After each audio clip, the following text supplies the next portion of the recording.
Matinding traffic at fully booked na mga hotel at transient houses ang sumalubong sa mga turista sa Baguio City. Pero hindi raw ininda ng mga bakasyonista, kahit ilan sa kanila ang mapipilitang magpalipas ng gabi sa kanilang mga sasakyan. Live mula sa Baguio City may report si Katrina Son. Katrina? Rafi, punong-puno nga ngayon ng mga turista itong Baguio City. Mga turista ang piniling salubungin ang bagong taon dito sa lungsod.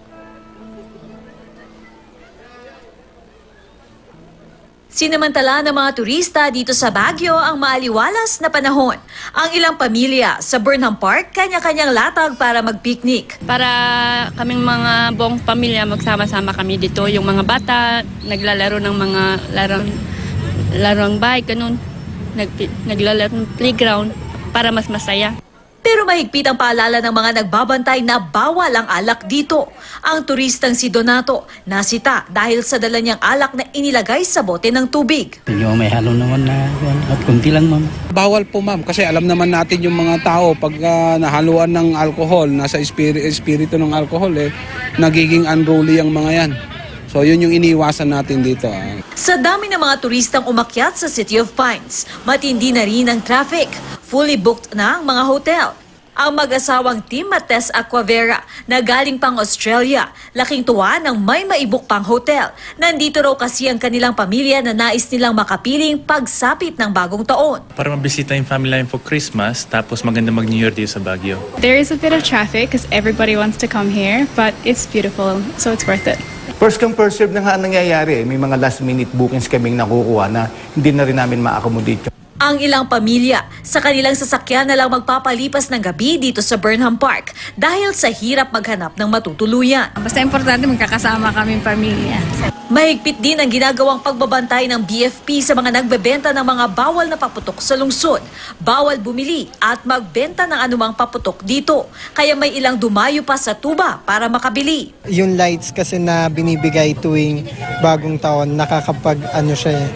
So, parang binabright niya yung start ng year natin. So, kailangan natin fireworks para dito. Napakaganda naman ang benta ngayon. Full of supply.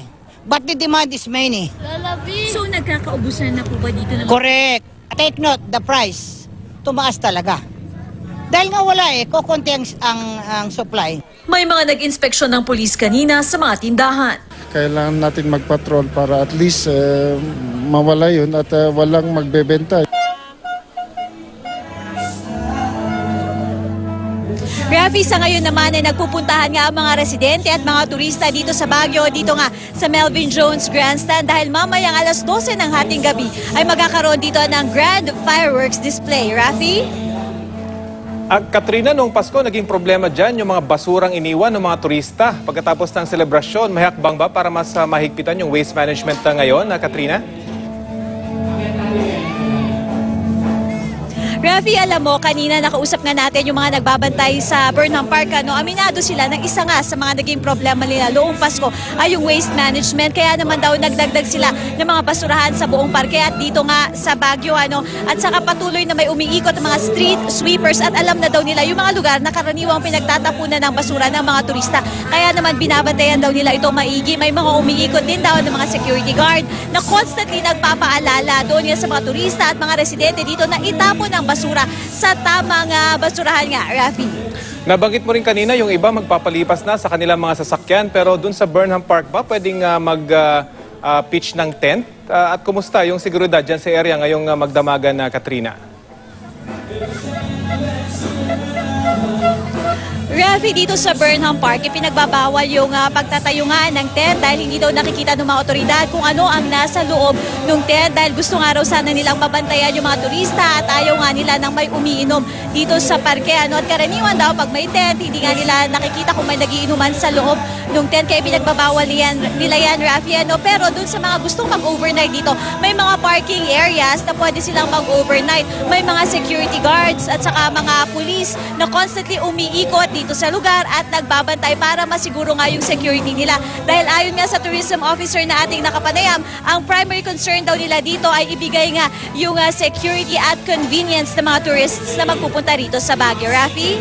Okay, maraming salamat at Happy New Year sa iyo at sa iyong crew, Katrina Son.